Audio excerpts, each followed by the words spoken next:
RJ Classes 2.0। नमस्कार दोस्तों, मैं आरजे सिद्धार्थ आरजे क्लासेस 2.0 में आपका स्वागत करता हूं। दोस्तों, आज हम पढ़ेंगे राज्यपाल की शक्तियां। इसके पहले राज्यपाल हम पढ़ चुके हैं, आज पढ़ेंगे दोस्तों राज्यपाल की शक्तियां। राज्यपाल भाग 6 अनुच्छेद 153 में है। भाग 6 दोस्तों इतना महत्वपूर्ण है राज्यों के लिए कि उसे राज्यों का संविधान भी कहा जाता है। एक बार ये प्रश्न पूछा गया कि राज्यों का संविधान किस भाग को कहा जाता है, तो भाग 6, ये आप कहीं पर नोट कर लेंगे। दोस्तों, हम बात करें राज्यपाल की शक्तियों में तो देखते हैं कि क्रमवश, और वैसे कोई क्रम नहीं है संविधान में, जो महत्वपूर्ण शक्तियाँ हैं उनको हम पहले देखेंगे। दोस्तों, एक महत्वपूर्ण शक्ति है राज्यपाल की कार्यपालिका की शक्तियाँ।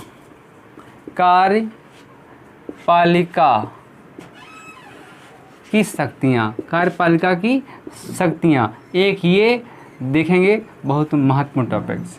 वैसे राज्यपाल राज्य का प्रधान कहलाता है और इसको जिस तरीके से केंद्र में राष्ट्रपति को शक्तियाँ प्राप्त हैं, ठीक उसी प्रकार से राज्य में राज्यपाल को शक्तियाँ प्राप्त हैं। दोस्तों, फिर बात करेंगे विधायी शक्तियाँ। अगला पॉइंट है विधायी शक्तियाँ।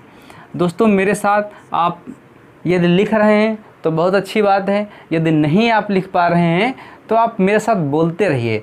बस दो में से यदि आप एक काम करते रहेंगे तो ज़्यादा आपको आगे परेशानी नहीं होगी। विधायी शक्तियाँ। अगली दोस्तों शक्ति की बात करें तो अध्यादेश जारी करने की शक्ति। अध्यादेश जारी करने की शक्ति बहुत अच्छा पॉइंट है दोस्तों। अध्यादेश जारी करने की शक्ति। वित्तीय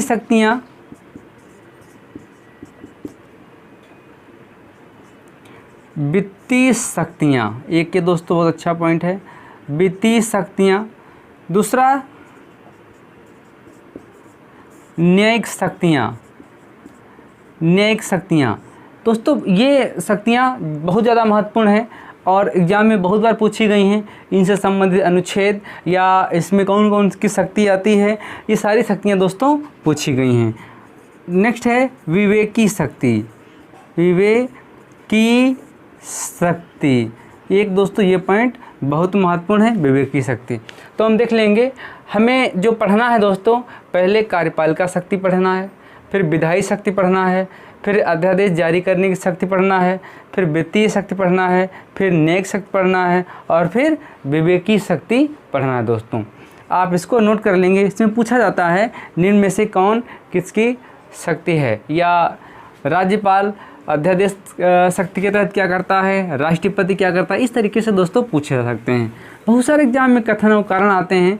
मैं एक वीडियो लेके आऊँगा दोस्तों, जिसमें क्वेश्चन होंगे प्रैक्टिस के लिए और सिर्फ कथन और कारण के लिए हम बनाएंगे, उसको आप देखते रहेंगे। दोस्तों, बात करते हैं कार्यपालिका शक्ति।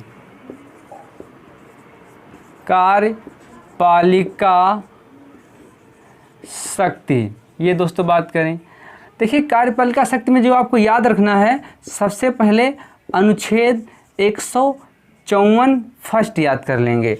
154 याद कर लेंगे तब भी कोई दिक्कत नहीं है। वैसे अनुच्छेद 154 प्रथम याद कर लेंगे तो ज़्यादा बढ़िया है। इसमें कहा गया दोस्तों कि राज्य की कार्यपालिका शक्ति जो है वो राष्ट्रपति में निहित होगी। इसका प्रयोग वह स्वयं करेगा या अपने किसी अधीनस्थ अधिकारी द्वारा करवाएगा। मतलब जो राज्य दोस्तों है, इसकी जो शक्ति है वो किस में प्राप्त है, वो राज्यपाल में निहित है। राज्य की शक्ति राज्यपाल में निहित है। इसका प्रयोग वह स्वयं करेगा, स्वयं नहीं करेगा तो किसी पदाधिकारी द्वारा वो करवाएगा। एक ये दोस्तों पॉइंट बहुत बढ़िया है, जिसका आप अध्ययन कर लेंगे। अगला देखते हैं दोस्तों अनुच्छेद 164 फर्स्ट के तहत दोस्तों जिस तरीके से प्रधानमंत्री की नियुक्ति राष्ट्रपति करता है, ठीक उसी प्रकार से अनुच्छेद 164 के तहत मुख्यमंत्री की नियुक्ति दोस्तों राज्यपाल करता है। जिस तरीके से राष्ट्रपति प्रधानमंत्री की सलाह से अन्य मंत्रियों की नियुक्ति करता है, ठीक उसी प्रकार से राज्यपाल मुख्यमंत्री की सलाह से अन्य मंत्रियों की नियुक्ति करता है। जिस प्रकार से केंद्र में मंत्रिपरिषद राष्ट्रपति के प्रसाद पर्यंत होती है, ठीक उसी प्रकार से राज्य में भी दोस्तों जो मंत्रिपरिषद है वो राज्यपाल के प्रसाद पर्यंत होती है। तो इसमें एक पॉइंट नोट कर लेंगे दोस्तों कि मुख्यमंत्री की या सीएम की नियुक्ति, एक ये पॉइंट नोट कर लेंगे। मुख्यमंत्री की सलाह से जो दोस्तों अन्य मंत्री हैं, अन्य मंत्री उनकी नियुक्ति करेगा, एक ये सलाह से।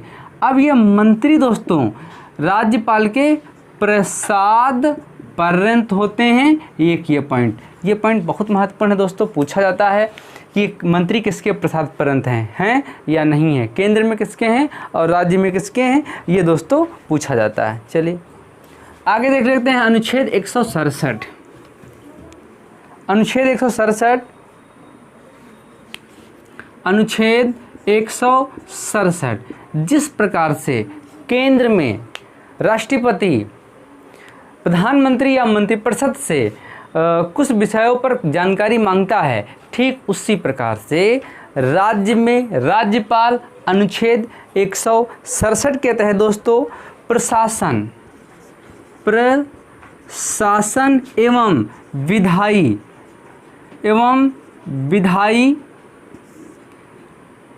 विधायिया कह सकते हैं, विधेयक या कानूनी विधि संबंधी जानकारी सीएम से राज्यपाल मांगता है और ये उसको देना पड़ेगा दोस्तों, एक ये पॉइंट। अगला दोस्तों राज्यपाल के द्वारा कुछ नियुक्तियां होती हैं, बहुत अच्छा पॉइंट है।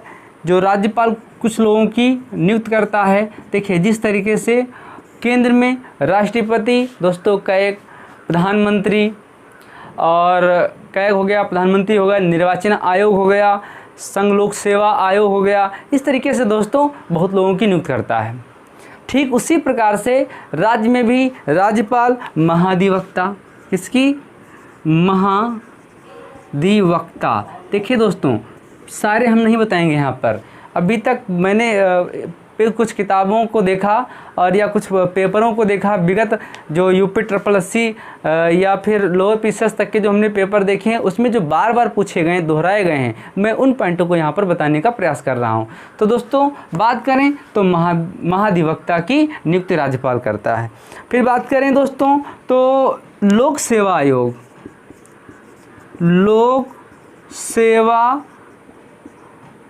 आयोग के सदस्यों की एवं अध्यक्ष की नियुक्त करता है, एक ये दोस्तों पॉइंट है।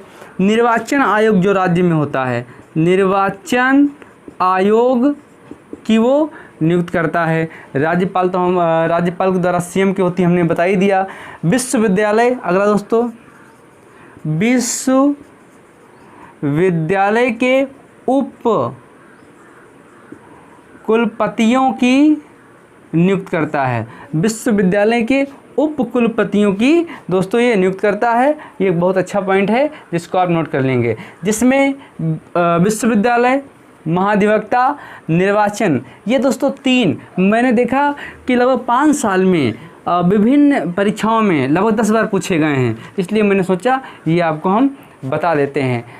तो आगे दोस्तों हम बात करते हैं, साथ में यदि न्यायिक संबंधी तो भी शक्तियाँ हम बात करेंगे ही, यदि उससे संबंधित बात करें तो दोस्तों जो उच्च न्यायालय होते हैं, राज्यों के जो उच्च न्यायालय होते हैं, इनके न्यायाधीशों की नियुक्ति ये सिफारिश राष्ट्रपति से करता है। साथ में दोस्तों एक पॉइंट बात करें तो जो जिला है, जिला का जो जज होता है इसकी नियुक्ति भी, जिला का जो जज होता है इसकी नियुक्ति भी राज्यपाल करता है। ये पॉइंट दोस्तों बहुत महत्वपूर्ण है। मैंने देखा कि ये यूपी PCS में भी पूछा गया कि जिला जज की नियुक्ति कौन करता है, तो ये राज्यपाल करता है। ये दोस्तों आप नोट कर लेंगे। जो महत्वपूर्ण पॉइंट हैं मैं बता रहा हूँ, उन पर बार बार बल दे रहा हूँ, नोट करने के लिए कहता हूँ, तो आप नोट कर सकते हैं। मैं बार बार कहता हूँ दोस्तों, यदि आप कई किताबों को पढ़ेंगे और सिर्फ आप मेरा एक वीडियो देख लेंगे तो उन सब का निचोड़ सिर्फ मेरे वीडियो में मिल जाएगा। मैं भी एक छात्र हूँ और प्रतियोगी परीक्षाओं से गुजर रहा हूँ, इसलिए आपकी मनोदशा मैं समझ सकता हूँ दोस्तों। चलिए आगे बात करते हैं। अनुच्छेद 356, अनुच्छेद 356 दोस्तों, संवैधानिक तत्व विफल होने पर कह सकते हैं अनुच्छेद 356 यदि राज्यपाल को यह लग जाए कि राज्य में राष्ट्रपति शासन लगाना जरूरी है, संवैधानिक तंत्र विफल हो रहा है, तो दोस्तों राज्यपाल राष्ट्रपति से वहाँ राष्ट्रपति शासन लगाने की सिफारिश कर सकता है। जब राष्ट्रपति शासन लागू हो जाता है तब उस स्थिति में दोस्तों राज्यपाल केंद्र सरकार का प्रतिनिधि बन के काम करता है। एक ये पॉइंट आप नोट कर लेंगे दोस्तों।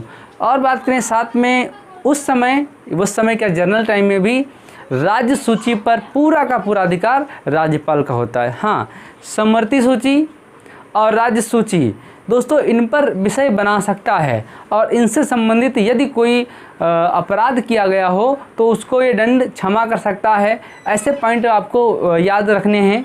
तो पूरा का जो पूरा अधिकार होता है राज्य सूची पर होता है और समवर्ती सूची राज्य सूची दोनों पर कानून बनाने के लिए स्वतंत्र है। लेकिन केंद्र सरकार यदि कानून बनाती है और राज्य सरकार भी बनाती है तो ज़्यादा प्रभावशाली केंद्र सरकार का कानून माना जाता है समवर्ती सूची में। वो चाहे केंद्र सरकार चाहे तो राज्य में भी राज्य सूची पर कानून बना सकती है। ये सारे दोस्तों पॉइंट हैं, धीरे धीरे आपके सामने आते रहेंगे।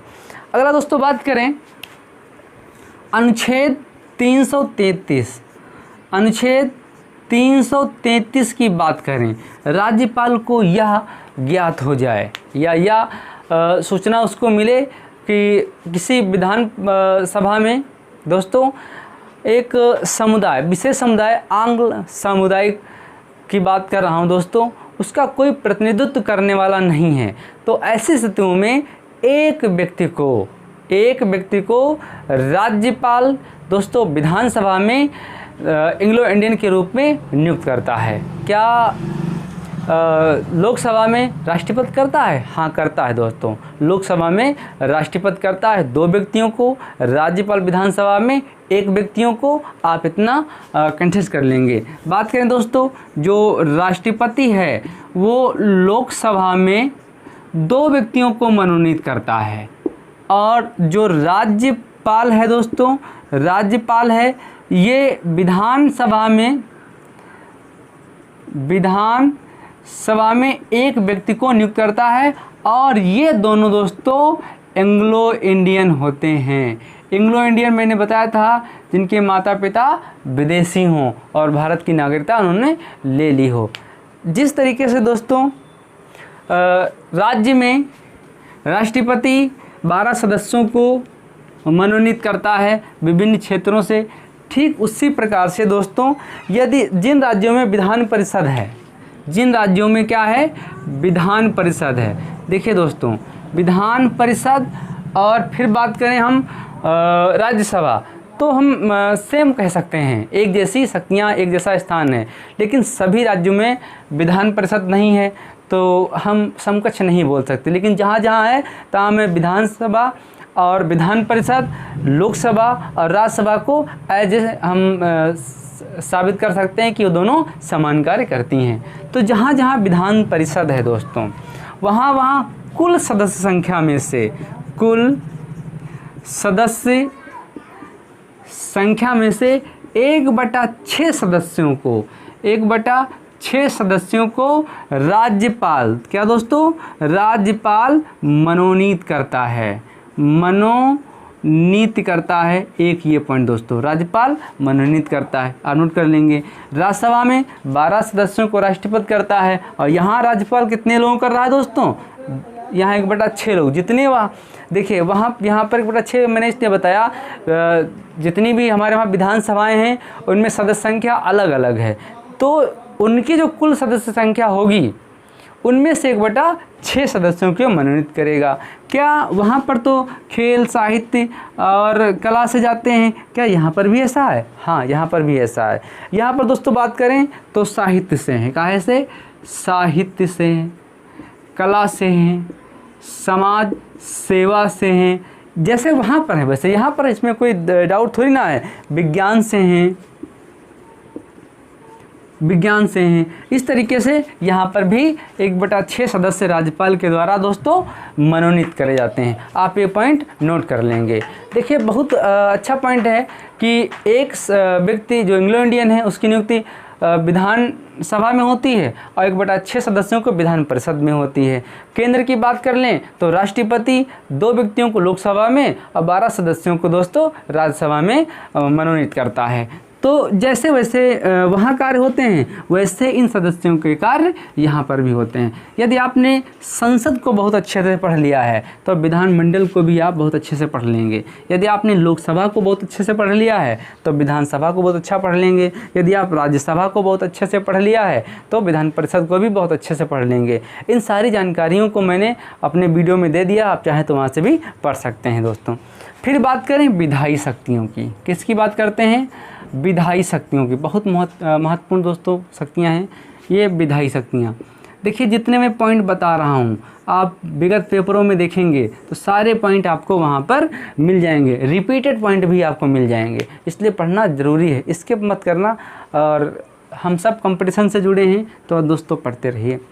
देखिए अनुच्छेद 174 के अनुसार, अनुच्छेद 174 बहुत बार ये पूछा गया दोस्तों, अनुच्छेद 174। देखिए जिस तरीके से राष्ट्रपति केंद्र में सत्र को बुलाता है, दोनों सदनों को बुलाता है, ठीक उसी प्रकार से राज्यपाल भी दोस्तों, राज्यपाल विधानमंडल के 1 या 2 सदनों को दोस्तों समय समय पर बुलाता है। वो सत्र शुरू होने या सत्र बाद में या साल में 2 बार बुला सकता है। ये पॉइंट बहुत महत्वपूर्ण है, आप नोट कर लेंगे दोस्तों। राज्यपाल, एक और पॉइंट दोस्तों विधायी शक्तियों में कि जो राज्यपाल है वो विधानसभा को भंग कर सकता है। जो राज्यपाल है वो दोस्तों विधानसभा को भंग कर सकता है, ये एक भी पॉइंट है। और बात करूं तो वैसे तो मुख्यमंत्री की सलाह से भंग करता है, लेकिन एक इसकी विवेकी शक्ति है। यदि मुख्यमंत्री का कार्यकाल पूरा हो गया हो, मुख्यमंत्री की मृत्यु, त्यागपत्र जैसी घटनाओं से उसका समय प्रेरित हो और कोई नेता या निकटवर्ती बहुदल का नेता ना मिल पा रहा हो, तो स्वविवेक से दोस्तों लोकसभा विधानसभा भंग करी जा सकती है, जैसे लोकसभा राष्ट्रपति भंग कर देता है। कि ये पॉइंट दोस्तों बहुत अच्छा है। राज्य विधानमंडल द्वारा पारित, देखिए दोस्तों एक और बहुत अच्छा पॉइंट है। देखिए यदि कोई राज्य विधानमंडल द्वारा, राज्य विधानमंडल मैं दोस्तों यहाँ पर शब्द प्रयोग कर रहा हूँ क्योंकि मैंने आपको बताया कि विधानसभा विधान परिषद 2 हैं, इनके द्वारा यदि कोई विधेयक पारित है तो उस पर राज्यपाल की स्वीकृति जरूरी है। यदि राज्यपाल स्वीकृति ना दे तो वो कानून नहीं बनेगा। हाँ, धन विधेयक की बात करें तो उस पर ये नियम लागू नहीं है कि राज्यपाल दोस्तों उस पर विचार करे या विचार करने के लिए रोक सकता है, ये धन विधेयक पर लागू नहीं है। एक और बात करें, बजट की बात कर लें तो जो बजट है वो राज्यपाल की अनुमति के बिना विधानसभा में दोस्तों पेश नहीं हो सकता। तो यही तो शक्तियाँ राष्ट्रपति को प्राप्त हैं केंद्र में। यदि आप तुलना करेंगे तो आपको लगेगा अरे बस नाम बदले हैं, काम तो वही है, सब वही हो रहा है। हाँ दोस्तों, सिर्फ यहाँ पर लग रहा है कि नाम बदले हैं, मुखौटा बदला है, बाकी सब वही है, इसमें कोई दो राय नहीं है। यदि आपने संसद को बहुत अच्छे से पढ़ लिया तो उसमें दिक्कत नहीं होगी।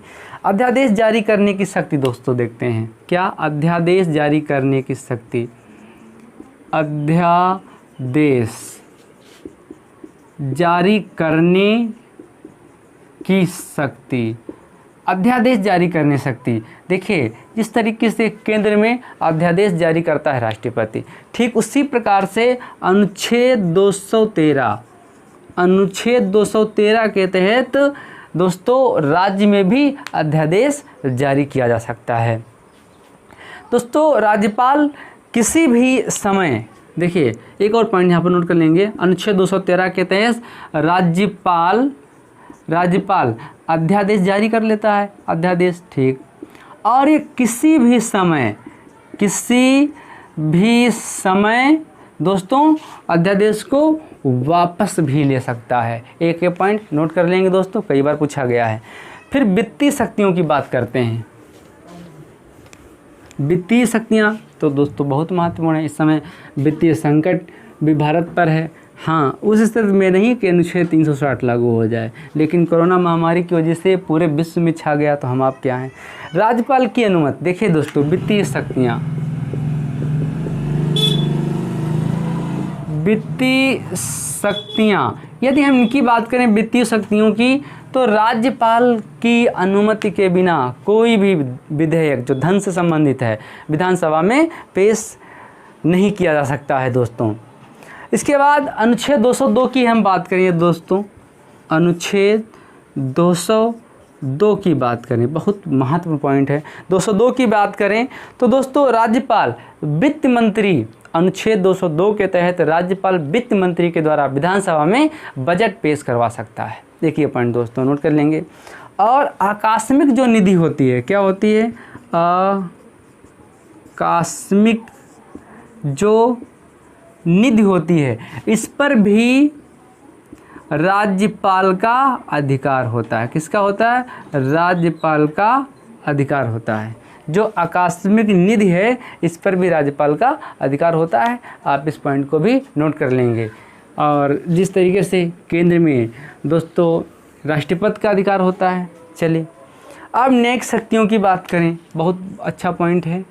न्यायिक शक्तियाँ, न्यायिक दोस्तों शक्तियों की बात करें तो देखिए राष्ट्रपति अनुच्छेद 72 के तहत क्षमादान की शक्ति प्राप्त है। वैसे ही अनुच्छेद 161 के तहत राज्यपाल को क्षमादान की शक्ति प्राप्त है। हाँ, ये दोस्तों मृत्युदंड क्षमा नहीं कर सकता, बाकी सारे दंड क्षमा कर सकता है।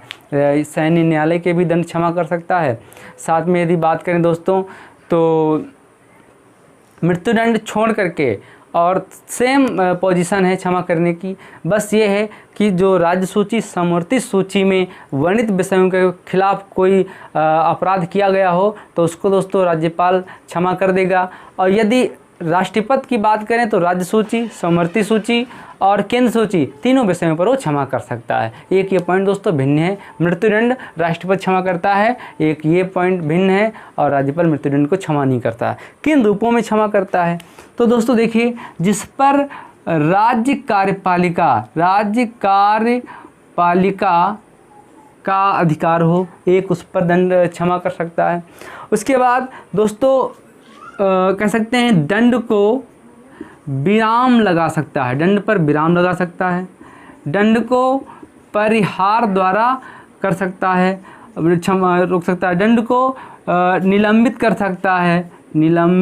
सकता है, दंड को परिहार, विराम, निलंबित कर सकता है और प्रविलंब भी कर सकता है। दंड को दोस्तों प्रविलंब भी कर सकता है। इन इतने रूपों में, मतलब दंड को रोक सकता है, दंड को कम कर सकता है, दंड को बिल्कुल मुक्त कर सकता है, सज़ा को बदल सकता है। ये सारे पॉइंट हैं। मैं इस पर कभी विस्तार से बात करने वाला हूँ तो आपको क्लियर दोस्तों हो जाएंगे।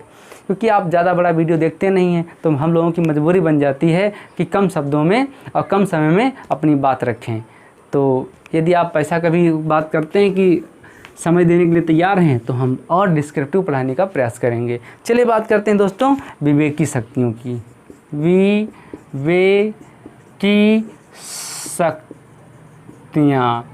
विवेकी शक्तियों की दोस्तों हम बात करें। विवेकी शक्तियाँ बहुत महत्वपूर्ण शक्तियाँ हैं। देखिए अनुच्छेद